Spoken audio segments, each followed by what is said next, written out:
بعد میں بھی لوگ سنتے ہیں اگر میرا کوئی ایسا ویور ہے جو مسلمان نہیں ہے، جو ایک ہی دین جو اللہ کی بارگاہ میں مقبول ہے، نبی پاک کے آنے کے بعد اب کوئی راہ نجات نہیں ہے، آپ اسلام میں داخل ہو جائیں، اللہ آپ کو اسلام پر استقامت دے۔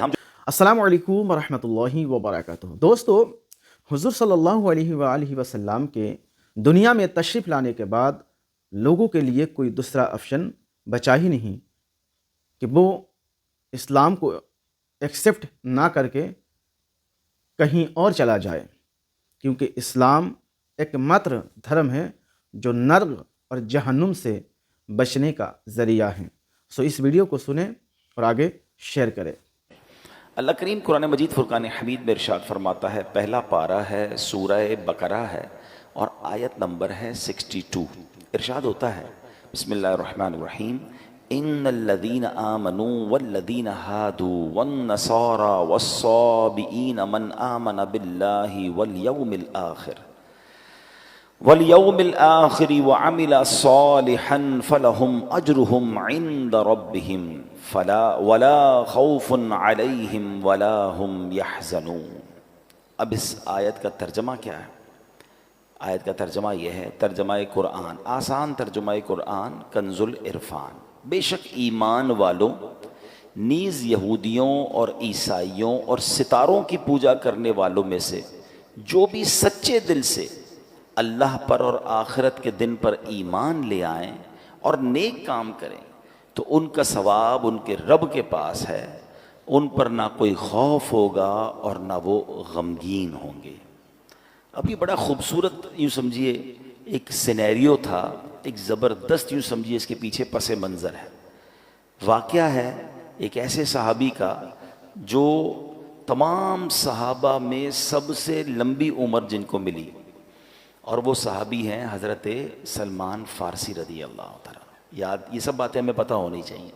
250 سال کے قریب آپ کی عمر تھی، اور آپ نے جس طرح اللہ کے نبی کو تلاش کیا ہے نا، جس طرح ایمان ان کو ملا، جس طرح نبی پاک کا ساتھ ملا، جس طرح وہ پیارے آقا کے پاس پہنچے، یہ لمبی داستان ہے۔ اور یقین کریں سیدنا سلمان فارسی کی جب بھی آپ داستان پڑھتے ہیں سنتے ہیں تو ایمان ہونا دل میں، تو دو باتوں کی اہمیت بڑھنی چاہیے۔ ایک تو ان سے پیار ہو جاتا ہے کہ کتنی سٹرگل، کتنی محنت، اتنے سال لگا دیے نبی پاک کو تلاش کرنے میں۔ دوسرے نمبر پر ایمان کی اہمیت ہے کہ ایمان کی تلاش میں انہوں نے کدھر کدھر سفر کیا۔ آپ کو پتہ ہے حضرت سلمان فارسی انہوں نے اپنے آپ کو غلام بنا کر بیچ دیا۔ کبھی انشاءاللہ موقع ملا تو میں تفصیلی واقعہ بیان کروں گا، میں مختصر بیان کر دیتا ہوں کہ ہوا یہ تھا کہ سیدنا سلمان فارسی رضی اللہ تعالیٰ نے بڑی لمبی عمر پائی، اور آپ نے سال ہر سال حق کی تلاش کے لیے سفر کیا۔ اس زمانے میں نبی پاک دنیا میں تشریف نہیں لائے تھے، تو ان کو یہ بت پرستی اور کفر پسند نہیں تھا، یہ حق کی تلاش میں جاتے تو وہاں اس زمانے میں بھی کچھ لوگ تھے جو ایمان والے تھے، راہب جس کو کہتے تھے، جو بتوں کی پوجا نہیں کرتے تھے، باطل خداؤں کی عبادت نہیں کرتے تھے، کیونکہ اس زمانے میں تو عجیب معاملہ تھا نا، کوئی آگ کی پوجا کرتا تھا، کوئی ستاروں کی عبادت کرتا تھا، کوئی بتوں کی پوجا کرتا تھا۔ تو یہ اللہ وحدہ لا شریک کے ماننے والے تھے، تو یہ راہب ہوتے تھے جو تمام لوگوں سے دور ہو کر عبادت کرتے تھے، یہ ان کے پاس چلے جاتے، ان کے پاس بیٹھتے۔ جب اس کے انتقال کا وقت قریب آتا کہتے اب بتاؤ کس کے پاس جاؤں، وہ کسی اور راہب کے پاس بھیج دیتے۔ ان کے انتقال کا وقت آتا وہ کسی اور راہب کے پاس بھیج دیتے۔ اب آخری جو راہب تھا نا، جب اس کے انتقال کا وقت آیا تو آپ نے کہا اب میں کدھر جاؤں؟ تو اس راہب نے کہا کہ اب میں دنیا میں کسی اور کو تو نہیں پاتا، ہاں اب آخری نبی کے مبعوث ہونے کا وقت ہونے والا ہے، تم ایسا کرو کہ ان کے پاس جاؤ اور ان پر ایمان لانا، ان کی خدمت میں چلے جانا۔ کچھ نشانیاں بتائی گئیں کہ وہ کہاں ہوں گے، تو پتہ چلا وہ مدینہ منورہ میں ہجرت کر کے آئیں گے۔ پیسے تھے نہیں مدینے جانے کے لیے، تو انہوں نے کیا کیا، سفر کرتے کرتے کرتے پتہ چلا کہ ایک قافلہ مدینے جا رہا ہے۔ قافلے والوں کو کہا مجھے مدینے لے جاؤ، کہا پیسے کا پیسے نہیں ہیں، ایسا کرو مجھے غلام بنا لو، میں تمہاری خدمت کرتا رہوں گا، مجھے اس بستی میں لے جاؤ۔ اپنے آپ کو بیچ دیا اور مدینے پہنچے۔ پھر بہت وہاں پر باغ میں کھجوریں اٹھاتے تھے اور محنت کرتے تھے، پانی کے ڈول اٹھاتے تھے، آپ کی کمر میں یوں سمجھے کہ بڑی تکلیفیں اٹھائیں، اور آخر کار جناب رسول اللہ صلی اللہ تعالیٰ علیہ وسلم کے پاس پہنچ گئے ہیں۔ گر پڑ کے یہاں پہنچا، مر مر کے اسے پایا، چھوٹے نہ الہی اب سنگے درے جانان. اب ایمان لے آئے, نبی پاک کی بارگاہ میں حاضر ہو گئے. بڑا عشق والا واقعہ ہے. لیکن اب انہوں نے نبی پاک علیہ السلام سے عرض کی کہ حضور میں جب آپ کے پاس آنے سے پہلے کئی ملک شام میں اور کئی ملکوں میں راہبوں کے پاس گیا تھا, بنی اسرائیل کے عبادت گزار تھے, تو یا رسول اللہ ان کا جب ذکر کیا تو نبی پاک علیہ السلام نے فرمایا کہ اے سلمان ان کا خاتمہ دین مصطفیٰ پر نہیں ہوا. پھر یہ قرآن پاک کی آیت نازل ہوئی. یعنی یہ جو میں نے آیت پڑھی نا, یہ ایکچولی ان راہبوں کے لیے نازل ہوئی. اب دوبارہ اس آیت کو سنیں.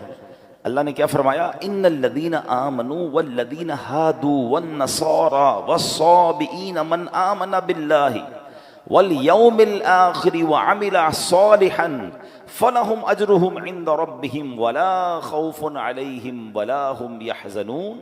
بے شک ایمان والوں نیز یہودیوں اور عیسائیوں اور ستاروں کی پوجا کرنے والوں میں سے جو بھی سچے دل سے اللہ پر اور آخرت کے دن پر ایمان لے آئیں اور نیک کام کریں تو ان کا ثواب ان کے رب کے پاس ہے. ان پر نہ کچھ کوئی خوف ہوگا اور نہ وہ غمگین ہوں گے.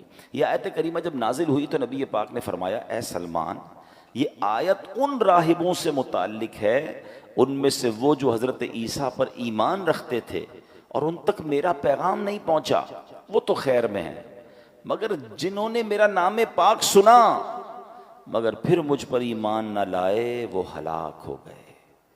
اے میرے پیارے اسلامی بھائیوں, معلوم کیا ہوا اس آیت سے؟ میسج کیا مل رہا ہے کہ مکی مدنی مصطفیٰ صلی اللہ علیہ وسلم جب دنیا میں تشریف لے آئے نا, اس کے بعد سے قیامت تک کوئی بھی دین, کوئی بھی ہدایت, کوئی بھی نظریہ قابل قبول نہیں ہے. صرف اور صرف دین مصطفیٰ صلی اللہ تعالی علیہ وسلم ہی راہ نجات ہے. مومن ان کا کیا ہوا, اللہ اس کا ہو گیا. نبی پاک کے دامن کے علاوہ پیارے آقا کی جو کہیں کہ ان کے فٹ اسٹیپ, ان کے نقش قدم, ان کے بتائے ہوئے طریقے کے علاوہ کوئی طریقہ درست نہیں, کیونکہ جو ان کے دامن سے وابستہ ہوگا وہ اللہ کریم کی رحمت کا حقدار ہوگا. کیا خوبصورت بات. اعلیٰ حضرت امام اہل سنت لکھتے ہیں مومن ان کا کیا ہوا, اللہ اس کا ہو گیا. کافر ان سے کیا پھرا, اللہ ہی سے پھر گیا. وہ کہ اس در کا ہوا, خلق خدا اس کی ہوئی. وہ کہ اس در سے پھرا, اللہ اس سے پھر گیا. اے میرے پیارے اسلامی بھائیو, یہ ہمیں بات سمجھنی ہے. اس آیت کریمہ سے واضح طور پر معلوم ہو گیا کوئی بنی اسرائیل سے تعلق رکھتا ہو, کوئی تورات کا ماننے کا دعویٰ کرتا ہو, کوئی انجیل پر ایمان رکھنے کا دعویٰ کرتا ہو, غرض کوئی کیسے بلند دعویٰ کیوں نہ کرتا ہو, نجات کس کو ملنی ہے, نجات کی راہ کون سی ہے؟ وہ دین محمدی یعنی دین اسلام ہے. اس کے سوا نجات کا راستہ نہیں. اللہ قرآن مجید میں ارشاد فرماتا ہے وَمَن يَبْتَغِ غَيْرَ الْإِسْلَامِ دِينًا فَلَن يُقْبَلُ مِنْهُ وَهُوَ فِي الْآخِرَةِ مِنَ الْخَاسِرِينَ. اور جو کوئی اسلام کے علاوہ کوئی اور دین چاہے گا تو وہ اس سے ہرگز قبول نہ کیا جائے گا اور وہ آخرت میں نقصان اٹھانے والوں میں سے ہوگا. اے میرے پیارے اسلامی بھائیوں, اب واقعہ سنیے گا. مشہور صحابی حضرت ابو ہریرہ رضی اللہ تعالیٰ عنہ, ان سے روایت ہے کہ نبی پاک علیہ السلام نے فرمایا روز قیامت اللہ کی بارگاہ میں اعمال پیش ہوں گے. یعنی اعمال بھی اللہ کی بارگاہ, ہم تو پیش ہوں گے, اعمال بھی پیش ہوں گے. نماز عرض کرے گی اے اللہ پاک میں نماز ہوں, ارشاد ہوگا تم بھلائی پر ہو. پھر صدقہ حاضر ہوگا, اے اللہ میں صدقہ ہوں, ارشاد ہوگا تم بھلائی پر ہو. روزے حاضر ہوں گے, یا اللہ میں روزہ ہوں, ارشاد ہوگا تم بھلائی پر ہو. اس طرح اعمال پیش ہوتے رہیں گے, آخر میں اسلام پیش ہوگا اور اللہ کی بارگاہ میں عرض کرے گا یا ربی انت السلام و انا الاسلام, اے اللہ تیرا پاک نام سلام ہے اور میں اسلام ہوں. ارشاد فرمائے گا انک علی خیر بک الیوم آخذ و بک اعطی, بے شک تو بھلائی پر ہے اے اسلام, آج جس کی بھی پکڑ ہوگی تیری ہی سبب سے ہوگی. یعنی جس نے تیرا انکار کیا ہوگا اس کی پکڑ ہوگی, اور جس کو جو عطا ہوگا وہ تیری ہی بدولت ہوگا. اس کا مطلب جس نے اسلام تھاما ہوگا وہ بخشا جائے گا, اور جو اسلام کا انکاری ہوگا وہ قیامت کے دن مارا جائے گا, پکڑا جائے گا. میرا یہ بیان چونکہ پوری دنیا میں سنا جاتا ہے, ابھی بھی سن رہے ہوتے ہیں, بعد میں بھی لوگ سنتے ہیں. اگر میرا کوئی ایسا ویور ہے جو مسلمان نہیں ہے, جو اللہ کو, اس کے حبیب علیہ السلام کو ماننے والا نہیں ہے, آج قرآن کی آیتوں کے ذریعے میں آپ سے عرض کر رہا ہوں, ایک ہی دین جو اللہ کی بارگاہ میں مقبول ہے. نبی پاک کے آنے کے بعد اب کوئی راہ نجات نہیں ہے. آپ اسلام میں داخل ہو جائیں, اللہ آپ کو اسلام پر استقامت دے. ہم جو ایمان والے, اللہ ہمیں بھی ایمان پر استقامت دے, کہ ایمان ہی راہ نجات ہے. اب ذرا سنیے گا, کچھ لوگ آج بھی, اب اصل پرابلم یہ کہ علم تو ہے نہیں, سب دیکھنا ہے, سب پڑھنا ہے, سب کی جناب اندر جانا ہے, یہ ہمارا کام نہیں ہے. حضرت موسیٰ علیہ السلام پر کون سی کتاب نازل ہوئی تھی؟ تورات شریف. ٹھیک ہے, کس کی بات کر رہا ہوں؟ حضرت فاروق اعظم, حضرت عمر فاروق. کیسی ہستی ہیں جن کے بارے میں نبی پاک فرماتے میرے بعد اگر کوئی نبی ہوتا تو عمر ہوتا. ان کا واقعہ سنیے. ایک بار نبی پاک کا دربار تھا, حضرت عمر آئے, ہاتھ میں تورات شریف تھی. حضرت عمر نے نبی پاک کے پاس بیٹھ کر تورات پڑھنا شروع کر دی. توجہ پیارے آقا علیہ الصلوۃ والسلام کی طرف نہیں گئی, بلکہ تورات پڑھنا شروع کی. جیسے جیسے آپ تورات پڑھتے جاتے تھے نا, میرے آقا کے چہرے کا رنگ بدلتا گیا. جلال شریف, نبی پاک کے چہرے پر جلال کی وجہ سے رنگ بدلتا گیا. حضرت ابوبکر صدیق نے حضرت عمر کو روکا, اے عمر نبی پاک کا چہرہ تو دیکھو, پیارے آقا کے چہرے کو تو دیکھو. حضرت عمر نے جیسے ہی نبی پاک کے چہرے کی طرف دیکھا تو جلال کی کیفیت, فوراً تورات شریف بند کیا, نبی پاک سے معافی کے طلبگار ہوئے. اب سنو اللہ کے حبیب علیہ الصلوۃ والسلام نے کیا فرمایا. فرمایا اس ذات کی قسم جس کے قبضہ قدرت میں میری جان ہے, اگر حضرت موسیٰ بھی خود ظاہری زندگی کے ساتھ دوبارہ دنیا میں تشریف لے آئیں, تم مجھے چھوڑ کر ان کی پیروی کرو گے تو سیدھے راستے سے بھٹک جاؤ گے. اگر اب حضرت موسیٰ ظاہری زندگی کے طور پر واپس آ جائیں تو وہ بھی ضرور میری ہی پیروی اختیار کریں گے. یہ کیسا پیغام ہے, یہ کیسا میسج تھا. اللہ اکبر, کیا خوبصورت بات. اعلیٰ حضرت لکھتے ہیں نا, خلق سے اولیاء, اولیاء سے رسول, اور رسولوں سے اعلیٰ ہمارا نبی, ملک کونین میں انبیاء تاجدار, تاجداروں کا آقا ہمارا نبی. اب اس واقعے سے مجھے اور آپ کو کیا سیکھنا ہے؟ تورات شریف تو آسمانی کتاب ہے نا, ایک عرصے تک تو معیار ہدایت یہی کتاب رہی, صدیوں تک اس پر عمل کرنے والے نجات پاتے رہے.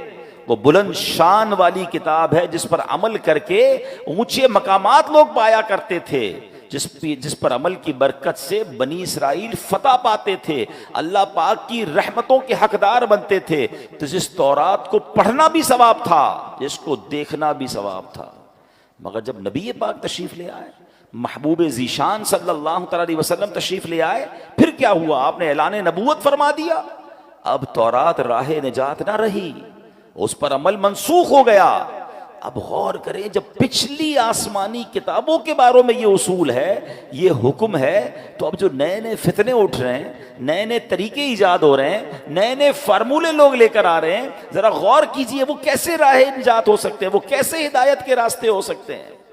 آج لوگ کہتے ہیں میں سب کو سنتا ہوں, میں ذرا غیر مسلموں کے بھی کلپس دیکھ لیتا ہوں, میں ذرا بد مذہبوں کی باتیں بھی سنتا ہوں, میں ان کے دلائل بھی پڑھتا ہوں, اپنا قرآن پڑھا نہیں ہے, اپنے دین کے بارے میں کچھ پتا نہیں ہے, اور ان لوگوں کی باتیں سننی ہے. مجھے بتاؤ ہم سے کتنا زیادہ حضرت عمر کا علم ہوگا؟ حضرت عمر کو تورات پڑھنے سے نبی پاک نے روک دیا, جو کہ آسمانی کتاب ہے. اور ہم جناب جن کے پاس علم نام کی کوئی چیز نہیں, اپنے دین کے بارے میں مضبوطی نہیں, اور غیر مسلموں کی باتیں سنیں گے, بد مذہبوں کی باتیں. کوئی بات دل میں بیٹھ گئی تو ایک بات یاد رکھیے گا, یہ ضرور اللہ کا مجھ پر اور آپ پر احسان ہے کہ ہمیں بن مانگے ایمان دیا ہے. ہم نے اسٹرگل نہیں کی. حضرت سلمان فارسی کو دیکھو یار, میں نے آپ کو بہت شارٹ میں واقعہ سنا, میں واقعہ پورا سناؤں رونے لگ جاؤ گے, کہ اس اللہ کے بندے نے ایمان حاصل کرنے کے لیے, نبی پاک کو تلاش کرنے کے لیے کیا کیا کیا, اپنا آپ بیچ دیا. میں نے اور آپ نے کیا کیا؟ ہم تو پیدا ہی مسلمان گھرانے میں ہوئے, بغیر مانگے. اللہ نے کتنی بڑی مہربانی کی, پیدا ہوتے ہی سب سے پہلی آواز کیا سنی ہمارے کانوں نے؟ اللہ اکبر, اللہ اکبر. میرے ماں باپ مسلمان, میرے گھر میں اسلام. اللہ, کبھی سوچو اگر میں اور آپ کسی اور غیر مسلم خاندان میں پیدا ہو جاتے تو کدھر جاتے؟ کیا نہیں ہو سکتے تھے؟ کیا آج دنیا میں عیسائیوں کے بچے پیدا نہیں ہوتے؟ غیر مسلموں کے گھر میں بچے پیدا نہیں ہوتے؟ مجھے کیوں مسلمان گھرانے میں اللہ نے پیدا کیا بن مانگے؟ یہ کتنا بڑا اللہ کا احسان ہے. اچھا پھر ایک اور احسان, چلیں ایمان والا بنایا, اللہ کی بڑی مہربانی, اللہ تیرا شکر, مگر مجھے حضرت موسیٰ کا امتی بھی تو بنا سکتا تھا. حضرت عیسیٰ کا امتی بھی تو بنا سکتا تھا، اس زمانے میں بھی تو لوگ پیدا ہوئے تھے، یہ میں آخری نبی علیہ الصلوۃ والسلام کی امت میں پیدا ہو گیا، یہ کتنی بڑی مہربانی ہے۔ میں خدا کی قسم صحیح بتاؤں نا، صرف میں اور آپ ساری زندگی اسی بات کا شکر ادا کرتے جائیں تو زندگی ختم ہو جائے، شکر ادا نہیں ہو سکتا۔ کتنا بڑا مجھ پر احسان کر دیا ہے، میری خوش قسمتی میں تیرا امتی، امتی تیری قسمت پہ لاکھوں سلام۔ یہ اللہ نے ہم پر مہربانی کی نا۔ لیکن اب ایک بات آپ سمجھ جائیے، ایمان والے تو بن گئے، مسلمان گھرانے میں پیدا تو ہو گئے، but we have no guarantee کہ ہم مسلمان ہی مریں گے۔ ہاں، ایمان بندہ قبول بھی کر سکتا ہے، اور بدقسمتی سے بدبختی غالب آ جائے تو اس کا ایمان اس سے چھن بھی سکتا ہے۔ ایمان کی فکر کرنی ہے، ایمان کی حفاظت کی دعائیں کرنی ہیں۔ پوری دنیا میں آج کہا جاتا ہے کہ سب سے زیادہ جو موسٹ گروئنگ ریلیجن ہے نا، سب سے زیادہ پھیلنے والا مذہب اسلام ہے۔ بہت اچھی بات ہے، مگر مسلمان بھی غیر مسلم ہوتے ہیں، اس کی بھی ہمیں فکر کرنی ہے، دعائیں کرنی ہیں۔ تو یہ کیسے ہو سکتا ہے؟ جب آپ سب کی سنیں گے، آپ غیر مسلموں کو بھی سنیں گے، آپ بد مذہبوں کو بھی سنیں گے، آپ ان سے دوستیاں لگائیں گے، کیا پتہ ان کی کون سی بات۔ اب تو سنا ہے، پتہ نہیں، میں مذہبوں کے نام نہیں لیتا، مگر مختلف تہواروں میں مسلمانوں کے بچے جا رہے ہیں، آپس میں تحفے دیے جاتے ہیں۔ بھئی یہ تحفہ کیوں آیا؟ تو فلاں مذہب والوں کی عید ہے، فلاں مذہب والوں کا تہوار ہے۔ ہم مسلمان کلمہ پڑھنے والے، جو بندہ میرے رب کو نہ مانے، میرے نبی کو نہ مانے، میں ان کے تہواروں میں کیسے شرکت کر سکتا ہوں؟ اپنے ایمان کو مضبوط رکھو، ورنہ یہی ایمان کے ضائع ہونے کا سبب ہے۔ میں آخر میں بتاؤں گا، علماء نے کچھ اسباب بھی لکھے ہیں جس کی وجہ سے ایمان ضائع ہو سکتا ہے، مگر ایمان کتنی بڑی نعمت ہے، اللہ اکبر۔ ایک بزرگ ہیں حضرت ابراہیم آجری رحمۃ اللہ تعالی علیہ، ایک دن آپ تندور جلا رہے تھے، اتنے میں بنی اسرائیل سے تعلق رکھنے والا ایک غیر مسلم وہاں آ گیا۔ آپ نے اسے اسلام کی دعوت دیتے ہوئے فرمایا، اسلم فلا تدخل النار، یعنی مسلمان ہو جا، جہنم کی آگ سے بچ جائے گا۔ دعوت دینے کا انداز دیکھیں۔ میں نے بھی ابھی تھوڑی دیر پہلے دعوت دی تھی، دوبارہ دعوت دیتا ہوں، اسی الفاظ کے ساتھ دعوت دیتا ہوں، بھائیوں جو غیر مسلم ہیں، مجھے لائیو سن رہے ہیں یا بعد میں ویڈیو میں سنیں، آ جاؤ، ایمان لے آؤ، انشاءاللہ جہنم کی آگ سے بچ جاؤ گے۔ وہ غیر مسلم کیا کہتا ہے کہ جہنم کی آگ کے معاملے میں تو آپ اور میں برابر ہیں، کیونکہ اس نے کچھ قرآن پڑھا ہوا تھا، قرآن کی ایک آیت ہے، اس نے کہا کہ آپ ہی کی کتاب قرآن پاک میں ہے، وَإِن مِّنكُمْ إِلَّا وَارِدُوهَا، اللہ قرآن میں فرماتا ہے تم میں سے ہر ایک دوزخ پر سے گزرنے والا ہے۔ تو پتہ چلا جہنم میں تو آپ بھی جائیں گے، میں بھی جاؤں گا، ہم دونوں ہی برابر ہیں۔ آپ کہتے ہو جہنم سے بچ جاؤ گے۔ اچھا، اب یہ آیت کس چیز کے لیے ہے؟ اس آیت کا مطلب یہ ہے کہ پل صراط ہے نا، وہ تلوار سے زیادہ تیز ہے، بال سے زیادہ باریک ہے، اور وہ جہنم کے اوپر بنا ہوا ہے۔ ہر بندہ گزرے گا، مسلمان بھی گزرے گا، غیر مسلم بھی گزرے گا، انشاءاللہ ایمان والا خیر سے گزر جائے گا، کافر کٹ کے جہنم میں گر جائے گا۔ فرق یہ ہے، گزرنا تو ہے۔ اب ان بزرگ نے جب یہ آیت سنی نا، اللہ والے تھے، ایمان والے تھے، انہوں نے کہا اچھا ایسا کرو، ذرا اپنی چادر دو۔ اس کی چادر لی اور اپنی چادر اتاری، دونوں چادر لپیٹی، گھر میں ایک تندور تھا، آگ جل رہی تھی، آپ نے وہ چادر اس میں دونوں ڈال دی۔ تھوڑی دیر بعد خود تندور کے اندر اترے اور چادر باہر نکالی، دونوں چادریں لپٹی ہوئی تھیں۔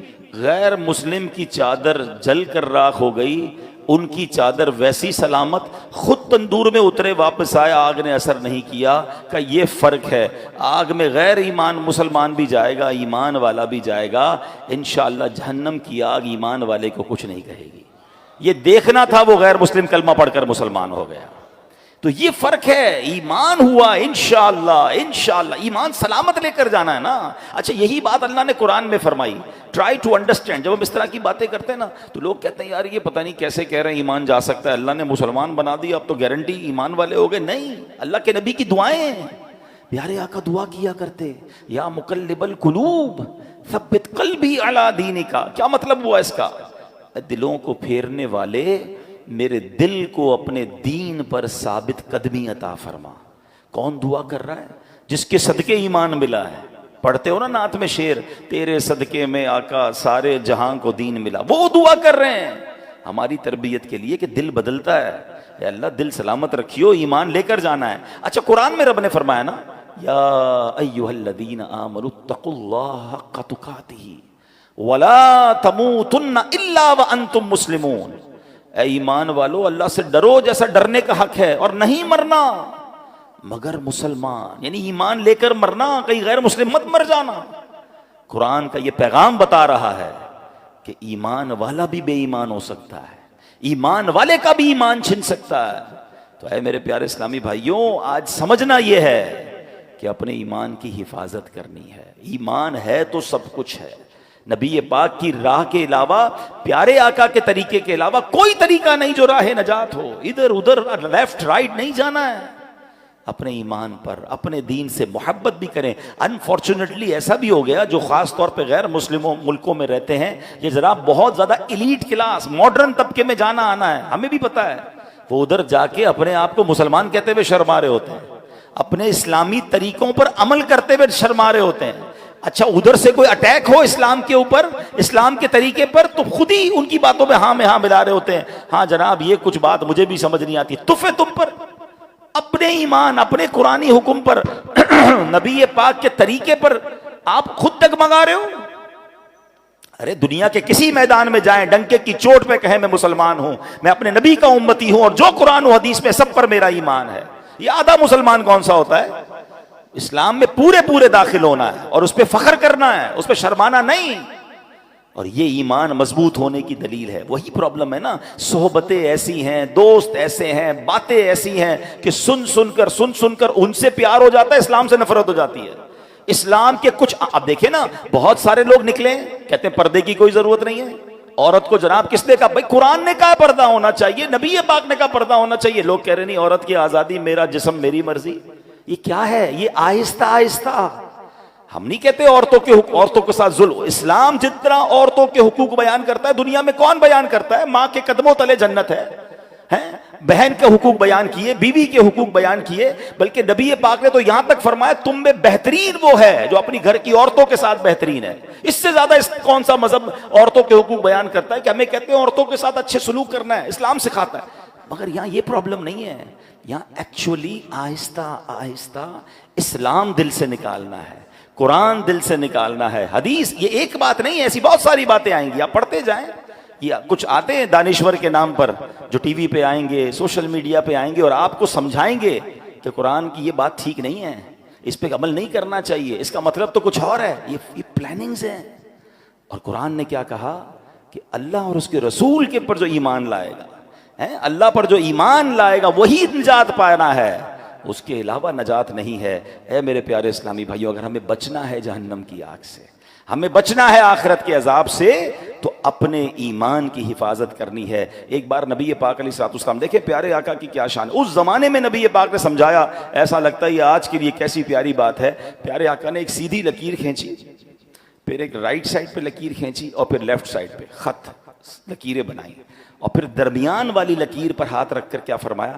دائیں بائیں والی لکیروں پر فرمایا ہادہ سبل الشیطان، یہ شیطان کے راستے ہیں، اور درمیان والی لکیر پر فرمایا وَأَنَّ هَذِي صِرَاطِي مُسْتَقِيمًا فَاتَّبِعُوهُ، اور یہ کہ یہ میرا سیدھا راستہ ہے تو اس پر چلو۔ قرآن کی آیت تلاوت کر کے سمجھایا کہ سیدھا راستہ اللہ اور اس کے رسول کا راستہ ہے، دائیں بائیں یہ عجیب عجیب راستے آتے رہیں گے جس سے اپنا ایمان بچانا ہے۔ سیدی اعلیٰ حضرت نے تو بہت پہلے لکھا تھا، فرماتے ہیں جان دے دو وعدہ دیدار پر، نقد اپنا دام ہو ہی جائے گا، سائلوں دامن سخی کا تھام لو، کچھ نہ کچھ انعام ہو ہی جائے گا، مفلسوں ان کی گلی میں جا پڑو، باغ خلد اکرام ہو ہی جائے گا۔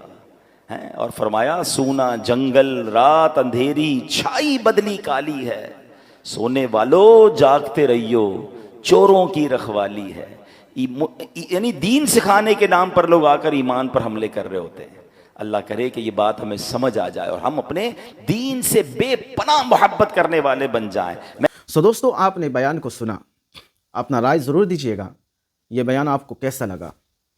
دوستو ابھی بھی آپ کے پاس وقت ہے، اگر مسلمان ہیں تو اپنے ایمان کی حفاظت کرے، اور اگر غیر مسلم ہیں تو اسلام کو قبول کر لے، ایکسپٹ کر لے۔ یہی ایک ماتر دھرم ہے جو آپ کو نرگ اور جہنم سے بچائیں گے۔ دوستو اس ویڈیو کو زیادہ سے زیادہ شیئر کریں، لائک کریں، اور اگر چینل پر نئے ہیں تو چینل کو سبسکرائب بھی کریں۔ ملتے ہیں کسی اور ویڈیو میں، تب تک اپنا خیال رکھیں۔ خدا حافظ۔ السلام علیکم ورحمۃ اللہ۔ اور ہاں دوستو، جاتے جاتے میں اپنے نان مسلم، غیر مسلم ویورز کو ایمان اور اسلام کی دعوت دیتا ہوں کہ آپ اسلام کو پڑھیے، اسلام کو جانیے، حضور صلی اللہ علیہ وآلہ وسلم کی سیرت کو پڑھیے اور راہ ہدایت کی طرف آئیے، کلمہ پڑھ کے مسلمان ہو جائیے۔ اسی میں آپ سبوں کے لیے بھلائی ہے۔